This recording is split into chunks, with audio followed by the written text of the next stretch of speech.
Recursion is a programming technique where a function calls itself in order to solve smaller instances of the same problem. So let me give you an example of recursion using a list. We are going to generate this list here with 4 items, 3 numbers and a string. And basically we are going to create this function here, attach head. And in this function we have 2 arguments, the element and the input list.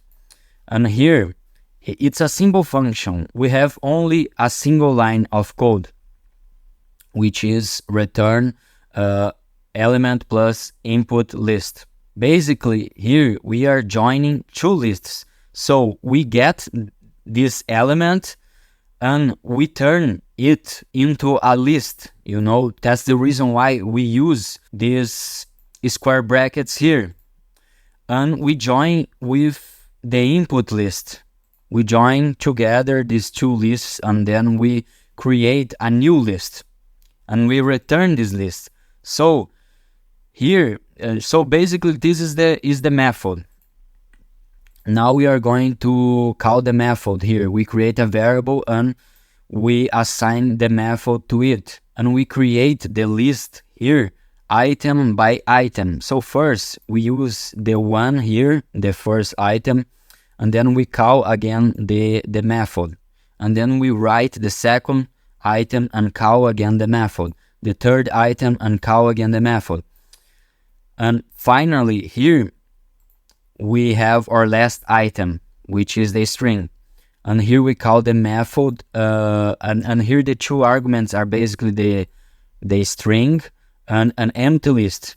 So let's think how this is going to work.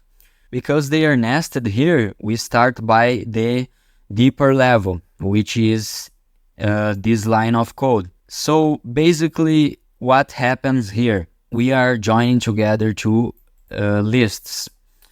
Here we are joining together hello. Basically we are getting this string and turning into a list. As you can see here, element string, the hello string is basically the element here. We turn into a list and we join together with an empty list. Let's see what happens when we join together a list of a single item with an empty list. I will create a new list here, xlist equals hello,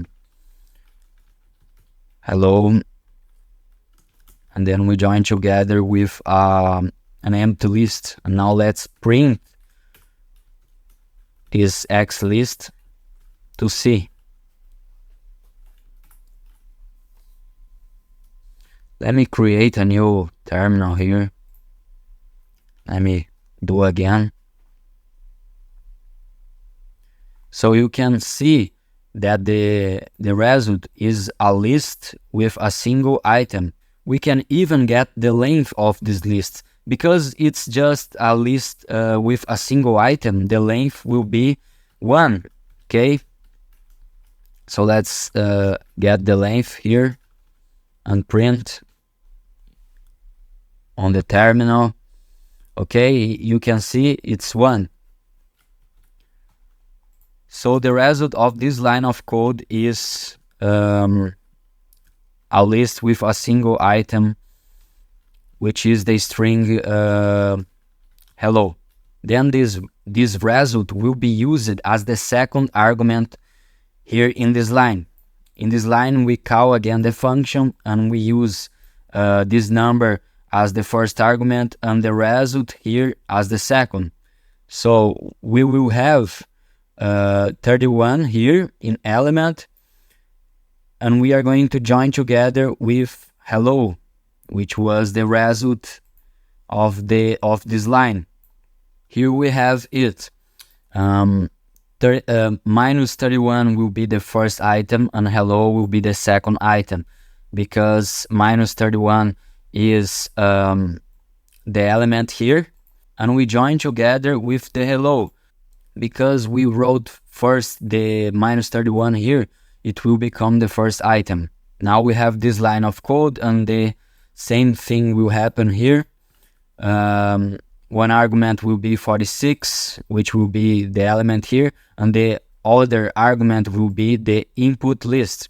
So the result will be 46 will be the first item, and then we will have this list here.